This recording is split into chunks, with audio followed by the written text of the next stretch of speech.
YouTube channel खुशीज़ लाफिस्ता। तो जैसे कि आप मेरे हाथ में ये पेपर देख रहे हैं, आप समझ ही गए होंगे मेरे टाइटल से और इसको पकड़ के कि आज का ब्लॉग हमारा क्या है। आज हम आए हैं बिजनौर से 9 किलोमीटर दूर मोहित पेपर मिल, जो कि बिजनौर की सबसे बड़ी इंडस्ट्री है। और इसमें मैं आपको दिखाऊंगी कि एक A4 शीट बनने में कितना टाइम लगता है और हर एक चीज़ दिखाऊंगी आपको स्टार्टिंग से लेके एक डिटेल में कि एक पेपर कैसे बनता है। तो हो सकता है ये वीडियो थोड़ी बड़ी हो जाए, तो प्लीज़ अपना गोल्डन टाइम में से थोड़ा सा टाइम मेरे इस वीडियो के लिए भी दे दें। तो चलिए चलते हैं गेट के अंदर और देखते हैं पेपर कैसे बनता है। तो ये इस फैक्ट्री का मेन गेट है और अब हम इससे अंदर जाएंगे। उससे पहले मैंने यहाँ के बोर्ड देखे हैं जहाँ पे फैक्ट्री के रूल्स लिखे गए हैं। यहाँ पे 3-4 बुलेटिन बोर्ड्स हैं जिसमें लिखा गया है कि अगर कोई स्मोकिंग करता है तो उस पर 500 जुर्माना है और 18 वर्ष से कम किसी को यहाँ पे जॉब नहीं मिलती, मतलब चाइल्ड लेबर यहाँ पे नहीं है। तो आइए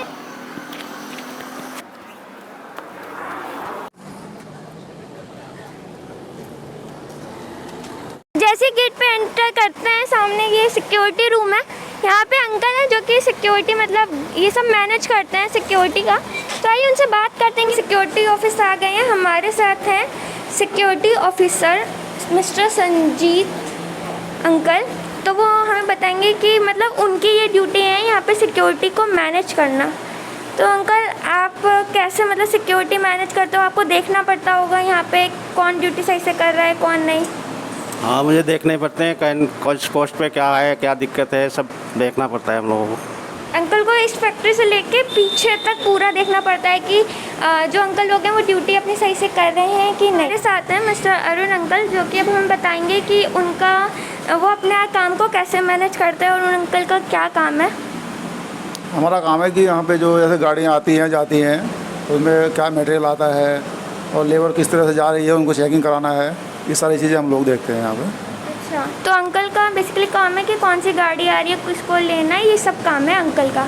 तो सबसे पहला ही काम इस फैक्ट्री में घुसते ही सिक्योरिटी ऑफिस का होता है, जो कि सबसे मुश्किल काम होता है कि कोई अननोन पर्सन ना जाए, किसी की ऐसे अननोन पर्सन ना चले जाए, जिसको जाना है उसको काम से भेजा जाता है।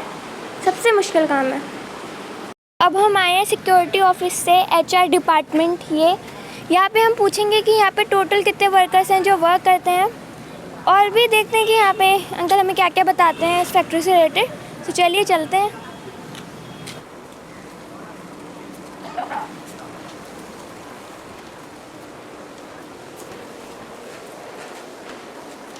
तो अब हम आ गए हैं HR स्टेशन रूम। हमारे साथ हैं विमल चंदोला अंकल, जो कि हैं हेड मैनेजर यहाँ के, और सेफ्टी डिपार्टमेंट से हमारे पास संजय कांडपाल अंकल। तो आइए हम इनसे जानते हैं कि इस फैक्ट्री में कितने वर्कर्स हैं जो वर्क करते हैं यहाँ पे। तो आइए इनसे बात करते हैं अंकल से। तो अंकल यहाँ पे टोटल कितने वर्कर्स काम करते हैं फैक्ट्री में?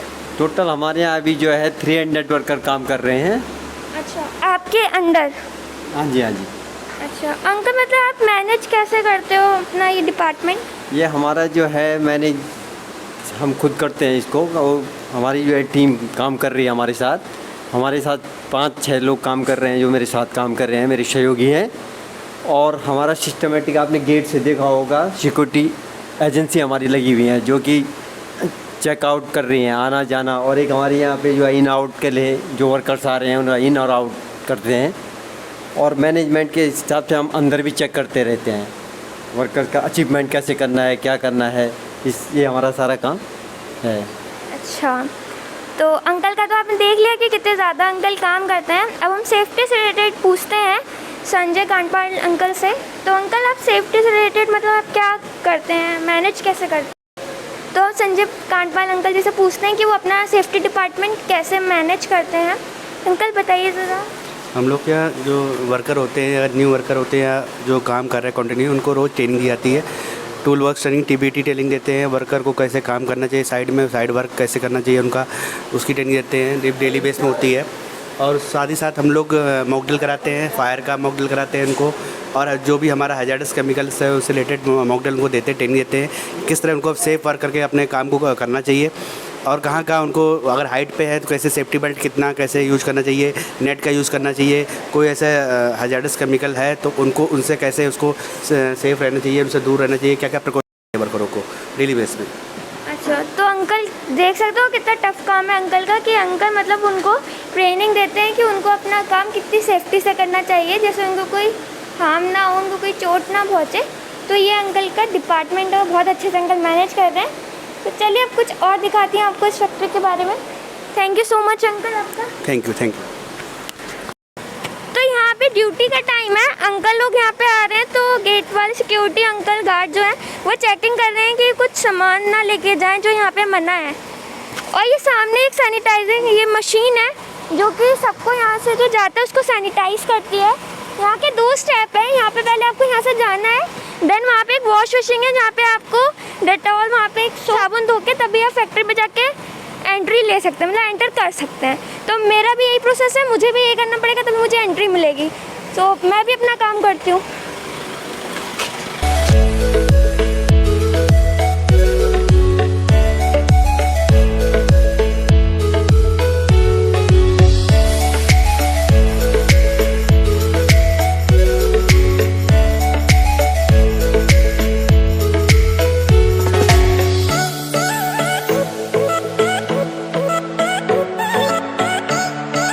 डेटॉल हाँ सब ने आपको सैनिटाइज करने के बाद अब मैं आई हूँ, ये फर्स्ट एड रूम है और यहाँ पे डॉक्टर अंकल हैं जो कि मेरा फीवर चेक करेंगे, मेरा बॉडी टेम्परेचर, तभी फिर मैं अंदर जाऊँगी। तो आइए पहले बॉडी टेम्परेचर चेक कराते हैं।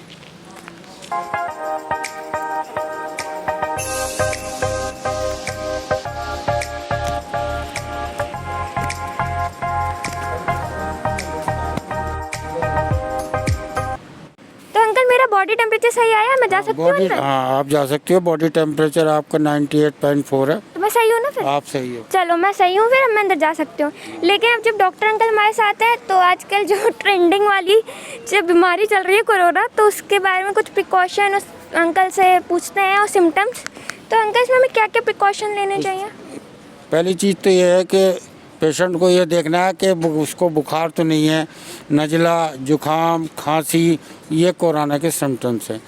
अगर 1-2 रोज़ में बुखार सही होता है तो नॉर्मल बुखार माना जाता है, और ये 3-4 दिन उतरता है, चढ़ता है, 4-5 दिन ले लेता है, 5-6 दिन ले लेता है, तो समझ लो कोरोना के सिम्टम्स, और इनको चेक कराना चाहिए।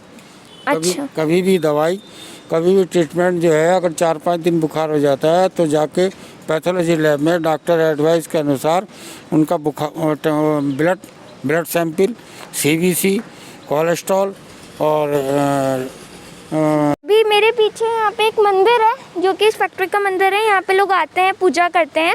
और इसी कॉलोनी के मेरे दूसरी साइड यहाँ पे ऑफिसर्स कॉलोनी है जहाँ पे जो ऑफिसर्स हैं वो रहते हैं और उनकी फैमिली रहती हैं। उसका मैं व्यू आपको बाहर से दिखा दूँगी।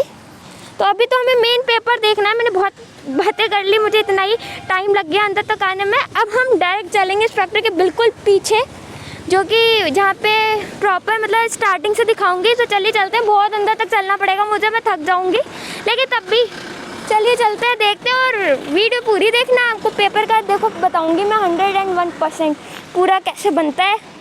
चलिए चलते हैं।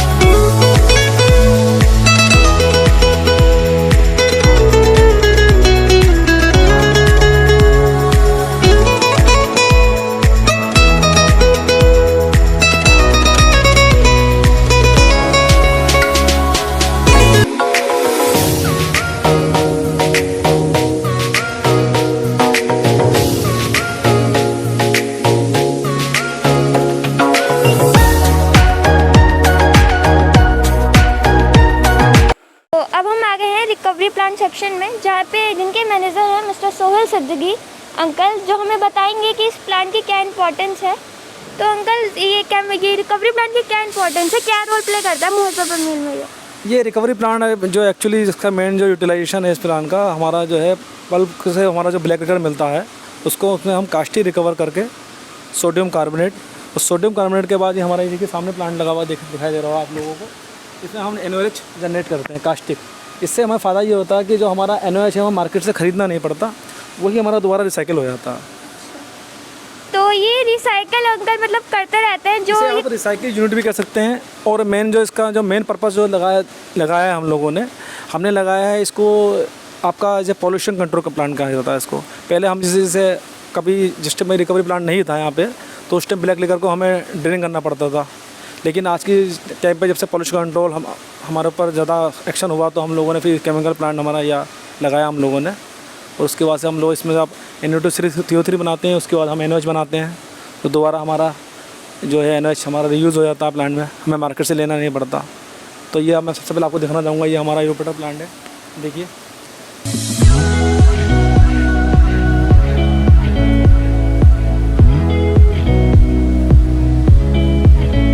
हम आपको आगे ले जाके दिखाएंगे। आइए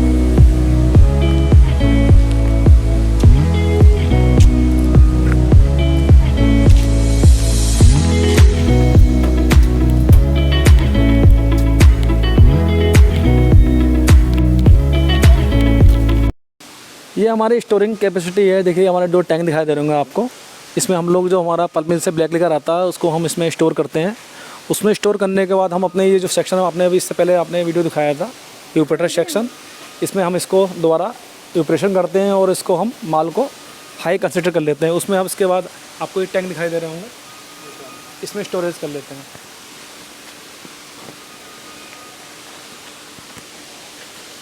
जब हमारा यहाँ पे हमारा माल जो जैसे हम माल बोले हैं ब्लैक लिकर को कंसिडर करने का जो हमारा माल इकट्ठा हो जाता है, इसमें स्टोर करने के बाद हम उसको अब नेक्स्ट प्लांट में ले जाते हैं।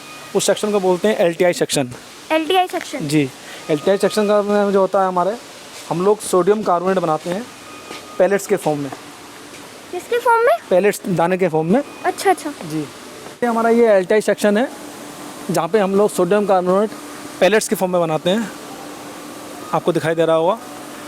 और ये जो टोटल प्लांट है ये हमारा टोटल ऑटोमेटिक प्लांट है। हम लोग इसे PLC से ऑपरेट करते हैं। हम आपको दिखाते हैं, ऊपर चलिए आप। है ऊपर चलिए अंकल, अब हमें ऊपर लेके आए। अंकल यहाँ क्या दिखाने लाए हो आप? देखिए ये हमारी LTI फर्नेस है जहाँ पे हमारा जो सोडियम कार्बोनेट पैलेट्स के फॉर्म में तैयार होता है। और अब हम आपको आगे दिखाएंगे कि जो हमारा ये प्लांट है जो ऑटोमेशन में फुल्ली ऑटोमेशन है, उसे हम कहाँ से ऑपरेट करते हैं। आइए अंदर, आपको अंदर लेके चलते हैं PLC रूम में। ऑपरेट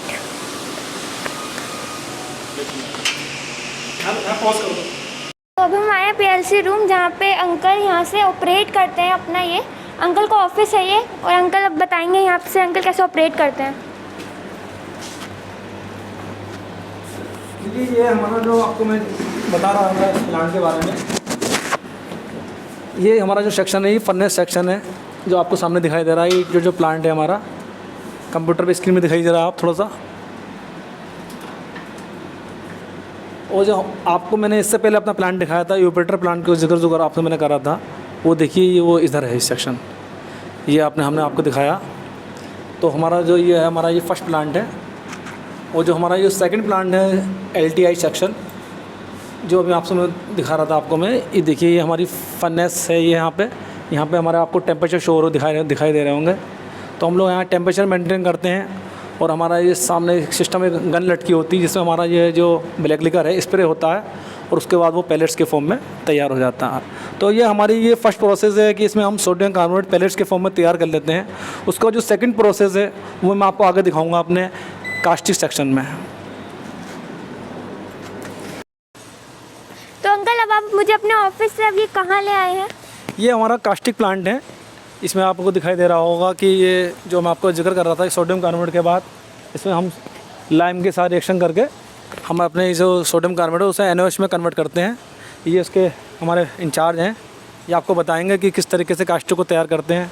आप थोड़ा सा इनसे भी ज़रा रूबरू हो जाएं। कैमरामैन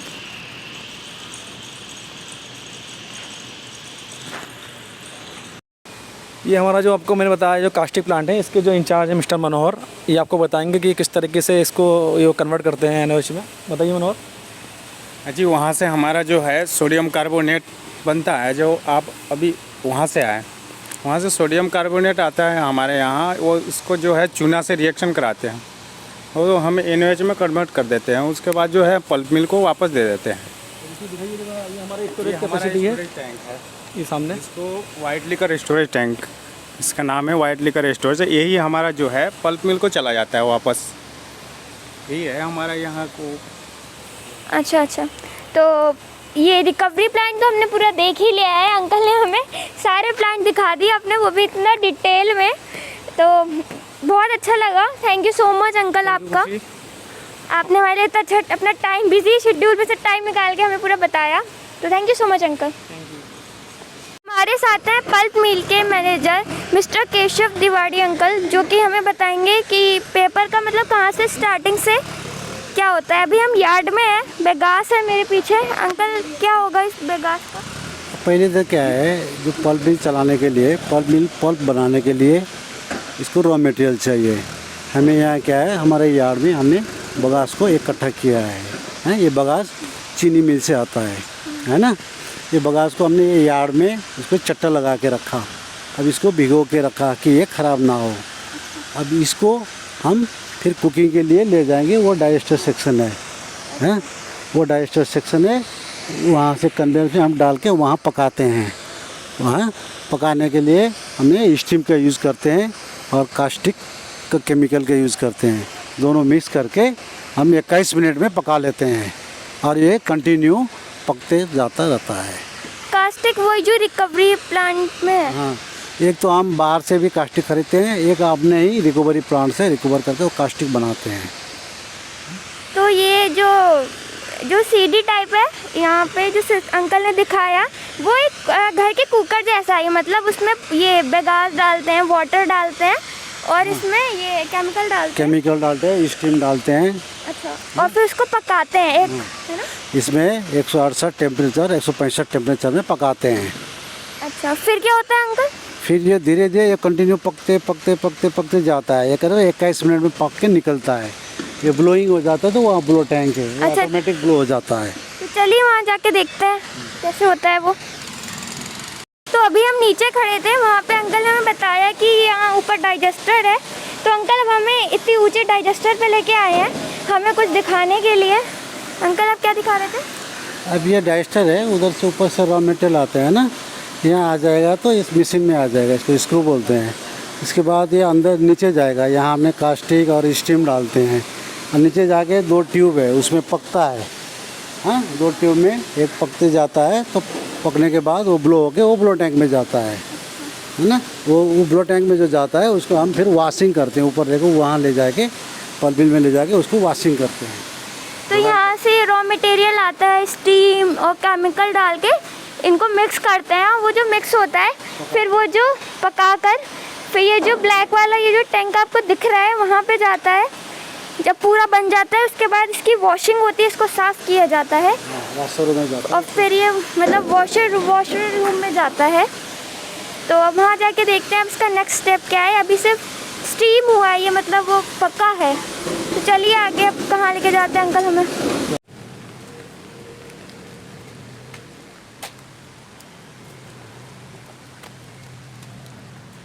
अब आप हमें कहाँ ले आए हो? जो ब्लो टैंक दिखाया था मैं पहले, जो अच्छा। पक के जो ब्लो टैंक में आता है ना, उसके बाद 1 नंबर वाशर में आएगा। अच्छा, 1 नंबर वाशर में वहाँ धुलाई होगा, फिर 2 नंबर स्टेप में धुलाई होगा, फिर तीसरा वाशर में धुलाई होगा, फिर चौथा वाशर में धुलाई होगा। साफ़ हो जाएगा, है ना। साफ़ होने के बाद फिर ये टैंक में आएगा।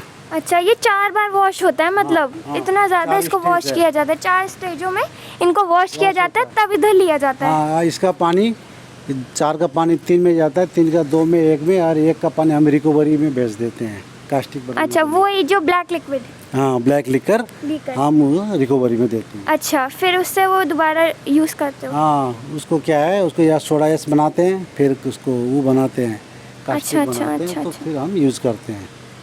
और ये स्क्रीनिंग प्लांट हो गया, है ना। ये स्क्रीनिंग प्लांट है, यहाँ क्या स्क्रीनिंग होते हैं।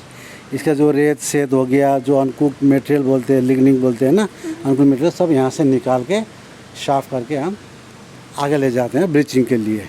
अच्छा, मतलब इसमें भी जो रॉ मटेरियल के साथ जो थोड़े छोटे और जो चीज़ होती है उनको साफ़ करके हाँ, उनको अलग कर देते हो और इसको आप ले जाते हो ब्लीचिंग के लिए? ब्लीचिंग के लिए अच्छा, और ब्लीचिंग कहाँ होगी? प्लांट हो जाएगा। चलो, अच्छा, अब अंकल ब्लीचिंग प्लांट में हमें लेके जा रहे हैं कि इसकी ब्लीचिंग कैसे होती है।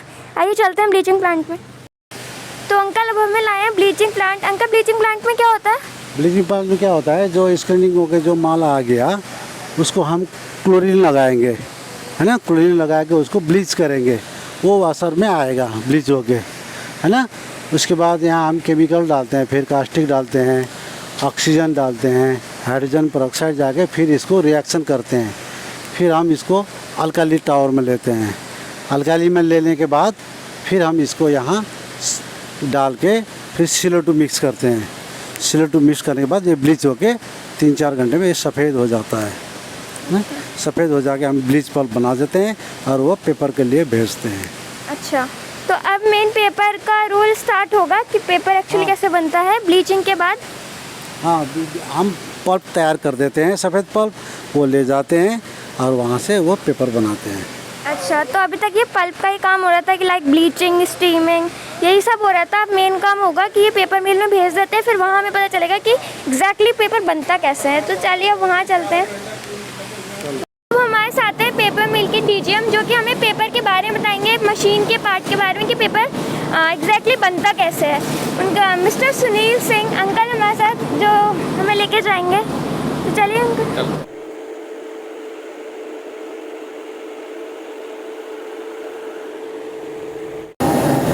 मुझे मेन पल्पिंग पे लाए हैं अंकल, ये कैसे कैसे मिक्स होता है? इसमें बेटा पानी डालते हैं और पल्प डालते हैं, पेपर बेस्ट पेपर डालते हैं। ये पल्पर होता है, हाई कंसिस्टेंसी हाई कॉन पल्पर बोलते हैं। इसमें दोनों चीज़ मिक्स होकर सेल्सिंग करते हैं। उसके बाद इसकी स्क्रीनिंग की जाएगी, फिर पल्प तैयार हो जाएगा, फिर पेपर मेकिंग के लिए चला जाता है। अच्छा, ये अब मैं आपको नीचे दिखाऊंगी कि ये कैसा है अंकल, मुझे थोड़ा सा दिखाएंगे। ये बहुत गर्म है, बाकी आपको क्लोजअप में दिखाऊंगी नीचे जाके। ठीक है, सारा अंदर जाता है। अच्छा, मैंने पहली बार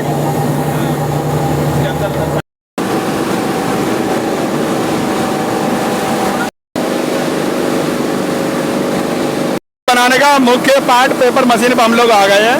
हेडबॉक्स के पीछे खड़े हैं। अभी हम लोग बाहर पे चढ़ेंगे, उसमें कैसे सीट बनती है वो देखेंगे। उसके बाद प्रेसिंग सेक्शन होता है। मशीन में 3 सेक्शन होते हैं, fire part, press part, dryer section. After उसके बाद होता है कैलेंडरिंग एंड पॉपरिल पेपर मेकिंग। तो ये इसके मशीन पेपर मेकिंग मशीन के 3 पार्ट हैं, जो अभी हम आगे खुशी बेटा को दिखाने जा रहे हैं। पार्ट में आ गए, यहाँ से पेपर मेकिंग स्टार्टिंग होती है। ये पेपर शीट चल रही है वायर के ऊपर, इसमें पानी और पल्प है। उसके बाद हम जा रहे हैं आगे ड्राई जोन पे, उसमें वैक्यूम लगे हुए हैं और शीट को ड्राई करेंगे। इसके बाद हम लोग जाएंगे प्रेस सेक्शन देखने के लिए। दिखाते रहो बेटा, इसको दिखाते रहो। यहाँ पे ड्राई शीट हो जाती है, इसके बाद ट्रांसफर करेंगे प्रेस सेक्शन में। ये मशीन का सेकंड पार्ट है, इसको प्रेस पार्ट बोलते हैं। इसमें क्या होता है, पेपर शीट जो बनती है उसमें वैक्यूम पेपर पिकिंग करते हैं और उसका जो शीट रहता है उसमें मॉइस्चर निकाल के शीट का पेपर का ड्राइनेस बढ़ाते हैं। उसके बाद ये दोनों सेकंड प्रेस। अब नेक्स्ट स्टेप आता है थर्ड प्रेस। इसका वही काम है, प्रेस का प्रेसिंग एक्शन है। और उसके बाद हम लोग जाएंगे ड्रायर सेक्शन पे। देख लो बेटा, देखना सीट देखनी है। आ जाओ खड़े हैं, थर्ड प्रेस है। इसके बाद स्टार्ट होगा ड्रायर सेक्शन।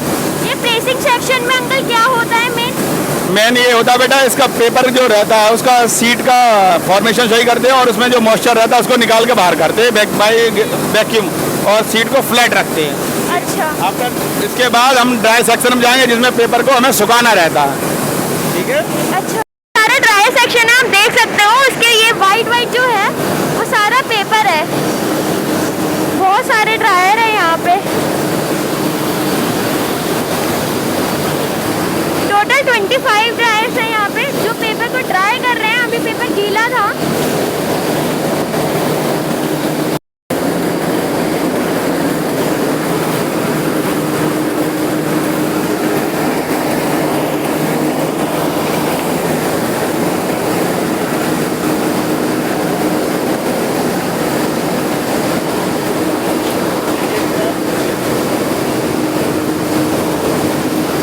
ये सारा ड्रायर सेक्शन ही है।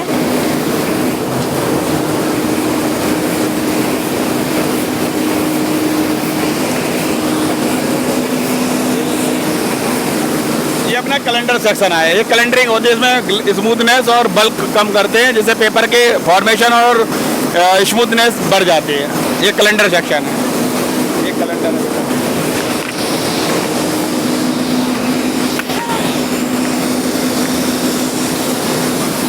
इसके बाद ये अपना स्कैनर है, ये जीएसएम और मॉइस्चर प्रोफाइल ऐश बताता है। आफ्टर दैट उसके बाद हम पॉपरिल पे जाते हैं, जो मार्केट में तैयार हो गया पेपर हमारा मार्केट में जाने के लिए।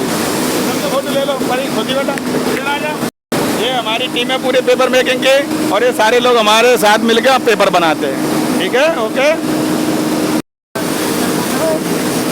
ये पेपर रोल है हमारा, ये मार्केट के लिए तैयार हो चुका है, गरम गरम है काफ़ी ये रोल, बिल्कुल पेपर बन ही चुका है। मेरे साथ है फिनिशिंग हाउस के इंचार्ज मिस्टर सुभाष सिंह, और मेरे साथ हैं अभिषेक भैया, जो कि हमें बताएंगे कि पेपर मशीन के बाद अब सेकंड काम क्या होता है। तो अंकल, मशीन के बाद पेपर आया, उसके बाद आपका क्या काम मशीन के बाद पेपर आने के बाद में कटर पे लोड होता है 1 से लेके 10 रोल तक। कटर पे लोड होने के बाद में फिर जैसा मार्केट से ऑर्डर आता है वैसा वहाँ साई लगा लेते हैं, और साई लगा के फिर इसको काटते हैं। फिर इसके बाद में फिनिशिंग होता है। इधर आइए आप, होता है फिनिशिंग होने के बाद में जैसे सिलाई कर रहे हैं ना आदमी लोग, ऐसा सिलाई होता है। सिलाई होने के बाद फिर बंडल वो एक गोडाउन में चला जाता है, जैसे बंडल स्टेक किए हुए हैं ना, वैसा बंडल वहाँ से रखा जाता है। इसके बाद जब ट्रक आता है, ट्रक आने के बाद उसमें लोड होकर पार्टी के पास में वो चला जाता है। ये काम अब पेपर पे पूरा का पूरे पेपर का पूरा काम खत्म हो गया। हाँ हाँ हाँ। अच्छा अच्छा, thank you uncle, thank you so much, thank you भैया।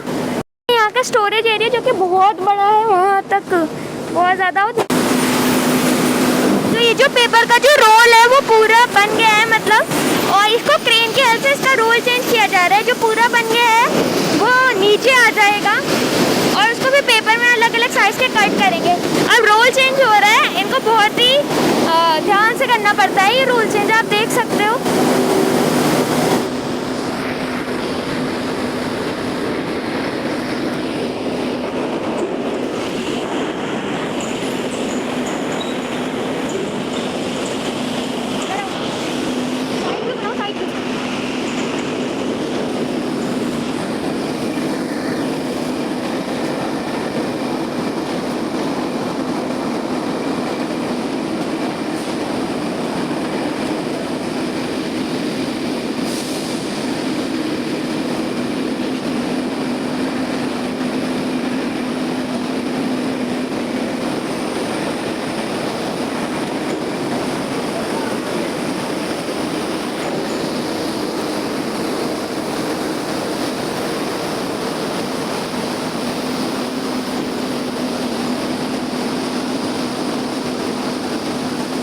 वेट ब्रिज पे, जहाँ पे ये जो ट्रक है ये स्टॉक अपना, मतलब जो यहाँ से अपना सामान इसमें डाल के कहीं लेके जा रहे हैं। यहाँ पे ट्रक का वेट होता है, ये इसका ऑफिस है, यहाँ पे अंदर जा।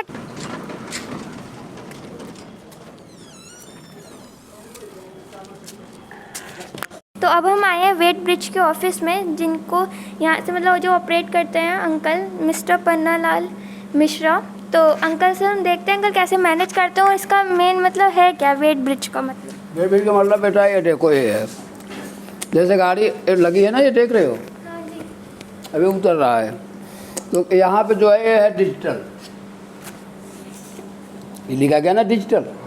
यहाँ गाड़ी का जितना वजन होगा वो आ जाएगा, जितना यहाँ पे आएगा उतना ये स्क्रीन पाएगा, उतना स्क्रीन पाएगा। इसके बाद गाड़ी नंबर किस साइज की है, छोटी बड़ी, वो लिखा जाएगा, कौन सा माल लेके जा रही है वो लिखा जाएगा। इसके बाद पार्टी का नाम, इसके बाद हम कांटा कर देंगे। अच्छा, तो आपको 2 गाड़ी करनी पड़ती है कि कितना सामान लेके जा रही है और कितना लेके आ रही है जी। लेके जैसे बैगास आती है, रॉ मटेरियल लेके आती है, तो उसका भी वेट करना होता है आपको जी। अच्छा, तो ये अंकल का काम है कि ट्रक को इन सबको देखना कि कितने वेट का है, कैसे जाना है। अंकल को ये पर्ची पास करनी पड़ती है और यही पर्ची गेट पे जाती है फिर? हाँ, यही पर्ची जो है गेट पे जाती है। विशेष ध्यान इसमें ये देना पड़ता है कि कहीं गाड़ी का टायर बाहर तो नहीं है, कांटे के ऊपर, जैसे कांटे का हमारा जो प्लेट है, प्लेट के बीचों बीच है या प्लेट के बाहर है। अच्छा, आपको बिल्कुल सेंटर पे खड़ी करनी पड़ती है, तब आपको उसका मिलता है। स्टोर से वो लोड होके आते हैं ट्रक, वो यहाँ पे अपना वेट कराते हैं वेट ब्रिज।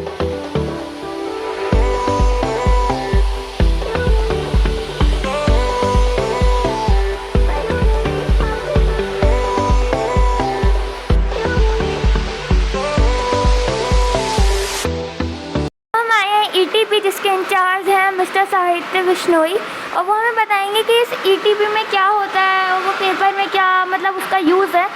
भैया इसमें ईटीपी में क्या होता है? ईटीपी का एक मेन पार्ट है किसी भी प्रोसेस के लिए। क्या है कि हम जैसे अंदर पेपर मेकिंग के बाद हमारा जो वेस्ट वाटर बचता है उसको हम ट्रीट करके डिस्चार्ज करते हैं, उसको रिसाइकल जितना हम रिसाइकल यूज़ करना चाहें, क्योंकि इस समय धरती पे पानी की कमी बहुत ज़्यादा होती जा रही है। तो हमारी कोशिश ये रहती है कि ज़्यादा से ज़्यादा पानी हम उसको रिसाइकल करके रीयूज़ करें। तो सबसे पहले वो अंदर प्रोसेस में यूज़ होता है पानी, उसके बाद वो पानी हमारे यहाँ ईटीपी पर आता है और उसको हम ट्रीट करते हैं। उसके प्रोसेस में क्या होता है, पहले हम उसका रिमूवल करते हैं, इसमें सॉलिड वगैरह रिमूवल होते हैं, फिर उसका प्राइमरी ट्रीटमेंट होता है। उसके बाद हमारे यहाँ जैसे 2 प्रोसेस हैं, एनारोबिक सिस्टम है, एक एरोबिक सिस्टम है। एनारोबिक सिस्टम में क्या होता है कि हमें ऑक्सीजन की एब्सेंस में ट्रीटमेंट होता है एक मीडिया स्लज के थ्रू, और एरेशन दूसरा प्रोसेस होता है हमारा एरेशन का, उसमें हमें ऑक्सीजन की रिक्वायरमेंट होती है। उसके लिए हम ब्लोवर सिस्टम यूज़ करते हैं जो हमारे यहाँ पीछे लगे हुए हैं, और अभी आपको बाहर दिखाएंगे, ये हमारा टावर लगा हुआ है, ये एनारोबिक सिस्टम है। इससे हम बायोगैस जनरेट करते हैं जो एज ए फ्यूल हमारे यहाँ पावर प्लांट में जलाई जाती है। और बाकी हमारे यहाँ स्लज मशीनें हैं जो मतलब सॉलिड बचते हैं स्लज के, उसको हम स्लज मशीन पर निकाल देते हैं, जो फ्यूल के रूप में हम बॉयलर में फुल फ्यूल के एज ए फ्यूल उसको जलाते हैं। और बाकी ईटीपी की फुल फॉर्म हमारी ये होती है कि इफ्लुएंट ट्रीटमेंट प्लांट। इफ्लुएंट मतलब किसी भी तरह का पानी जो एक बार प्रोसेस में यूज़ हो चुका है, अशुद्धिकृत पानी, उस पानी को ट्रीट करने के लिए किसी भी प्लांट के लिए ईटीपी बहुत ज़रूरी है। और हमारी कोशिश ये रहती है कि हम ज़्यादा से ज़्यादा पानी को अपने ट्रीट करें और उसके सफाई करने के बाद उसको हम बाहर डिस्चार्ज करें। ये हमारा ईटीपी है। ओके, थैंक यू भैया, काफ़ी अच्छे समझ में आ गया मुझे कि ईटीपी का मेन यूज़ क्या है। आप कुछ मुझे बाहर दिखाने के लिए बात कर रहे थे, तो वो दिखाइए जी। भैया अब हमें कहीं लेकर आए हैं, उससे पूछते हैं कि वो हमें कहाँ लेकर आए हैं। भैया कहाँ लेकर आए हो? ये हमारा ईटीपी का एक मेन पार्ट है एनारोबिक सिस्टम। इसमें क्या करते हैं, जो हमारा वेट क्लीनिंग का पानी आता है, जो हमारा पेपर बनाने के लिए पहली स्टार्टिंग होती है, रॉ मटेरियल की वॉशिंग, उसका जो निकला हुआ पानी होता है उसको हम 50 से 70% तक रिसाइकल करते हैं। बाकी जो एक्सेस वाटर होता है उसको हम इस सिस्टम के थ्रू ट्रीट करते हैं। इसके द्वारा क्या होता है कि वाटर ट्रीटमेंट के साथ साथ हम बायोगैस भी जनरेट करते हैं, ठीक है। और इसमें हमें सीओडी रिमूवल में बहुत ज़्यादा मदद मिलती है। सीओडी मीन्स मतलब केमिकल ऑक्सीजन डिमांड, ठीक है।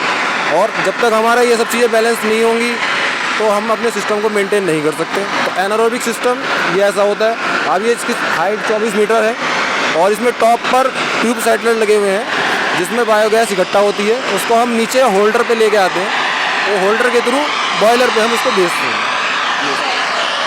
तो समझ में आ गया होगा आपको कि कैसे। अभी बॉयलर की आवाज़ बहुत तेज हो रही है, इसलिए नॉइस में आपको दिक्कत हो रही होगी, उसके लिए सॉरी। बात तो भैया हमें दूसरे स्टेप पे लेके आए हैं। भैया आप मुझे कहाँ लेके आए हो? ये दूसरे में, ये दूसरा स्टेप हमारा एरेशन सिस्टम है, इसको एरोबिक सिस्टम बोलते हैं। इसमें ऑक्सीजन की रिक्वायरमेंट होती है। पहले हम प्राइमरी ट्रीटमेंट करते हैं, प्राइमरी ट्रीटमेंट के बाद हमारा पानी यहाँ आता है। आप देख सकते हैं सामने ये पानी आ रहा है प्राइमरी ट्रीटमेंट का, जो क्लियर होके आ रहा है। उसके बाद हम इसमें फीड करते हैं। इसमें ये जो हमारे पास 4 सिस्टम लगे हुए हैं और इनसे हम ब्लोवर के थ्रू इसको रोटेट भी करते हैं और दूसरा इसको एयर प्रोवाइड करते हैं, जिससे हमारे इसके अंदर जो मीडिया है इसको MLS बोलते हैं, जो स्लज होती है उसको एयर की रिक्वायरमेंट होती है। वो है मतलब एयर अगर होगी तो वो हमारे इसको वाटर ट्रीटमेंट में मदद करते हैं, ठीक है। इसके लिए हमें इसमें न्यूट्रेंट भी ऐड करने पड़ते हैं। इसको रिक्वायरमेंट जैसे नाइट्रोजन की, फास्फोरस की रिक्वायरमेंट होती है, वो देंगे, इनकी ग्रोथ होती है। जितनी अच्छी ग्रोथ होगी उतना अच्छा ये वर्किंग करते हैं। इसमें ये देखिए कलर ब्राउनिश है, ये ब्राउनिश कलर उसी मीडिया का है जिसको हम MLS बोलते हैं, ठीक है।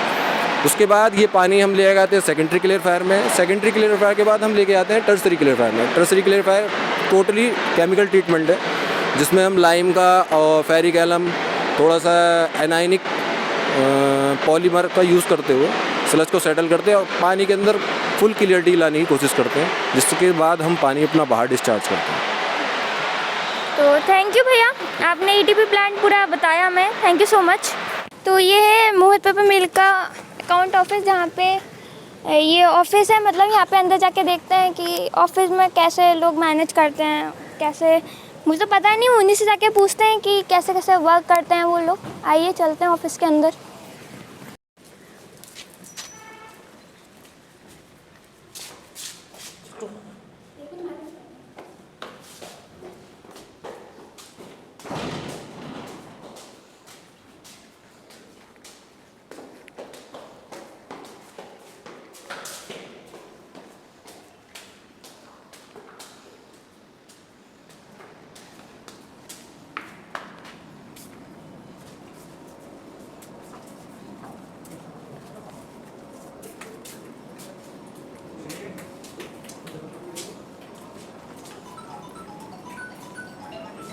तो अब हम स्टेज से चढ़ के अब हम ऊपर आ गए हैं ऑफिस में, और हमारे साथ हैं मिस्टर ध्यान सिंह राणा अंकल, जो कि हमें बताएंगे इस ऑफिस में कैसे वर्क होता है।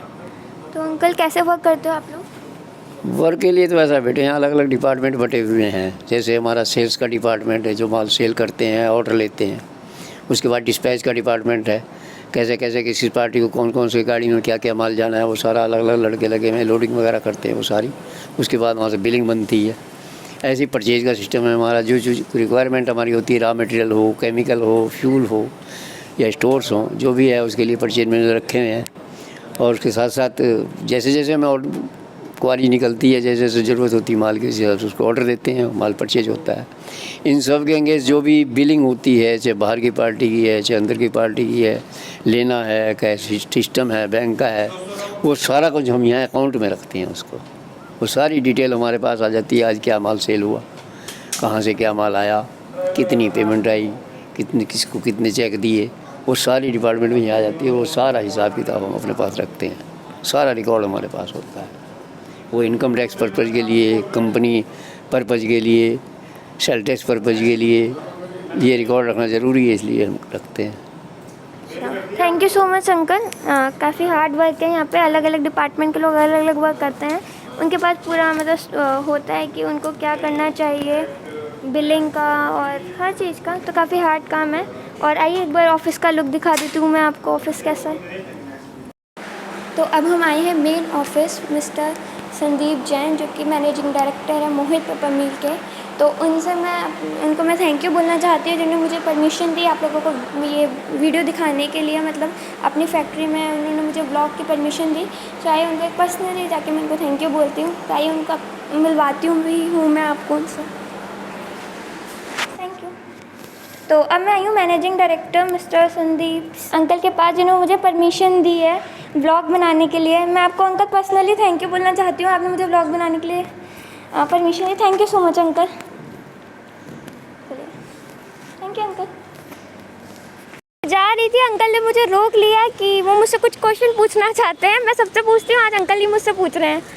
तो आपका मोहित पेपर मिल में विजिट करके कैसा लगा आपको? मुझे लिटरली बहुत अच्छा लगा। आज मुझे पता चला मतलब कि पेपर जो है वो कितनी मेहनत से, वो कितने अच्छे से बनता है। पेपर को वेस्ट मत करिए, बहुत ही मेहनत से बनता है। और आपकी फैक्ट्री मतलब मुझे बहुत ज़्यादा अच्छी लगी, काफ़ी अच्छे। कोरोना है तो आपने काफ़ी अच्छा मतलब कर रखा था। मुझे देख के बहुत अच्छा लगा कि आपने मेरा बॉडी टेम्परेचर मुझे सैनिटाइज़ करवाया। बहुत ही अच्छे आपके ये हैं। सेफ्टी व्यू आपको क्या नज़र आया यहाँ पर? सेफ्टी व्यू भी बहुत अच्छा है। मैंने ये देखा और सुना भी था कि आज आपने फायर ब्रिगेड वाली ट्रेनिंग भी चल रही है सिक्योरिटी गार्ड की, उन्होंने बहुत अच्छे से करा।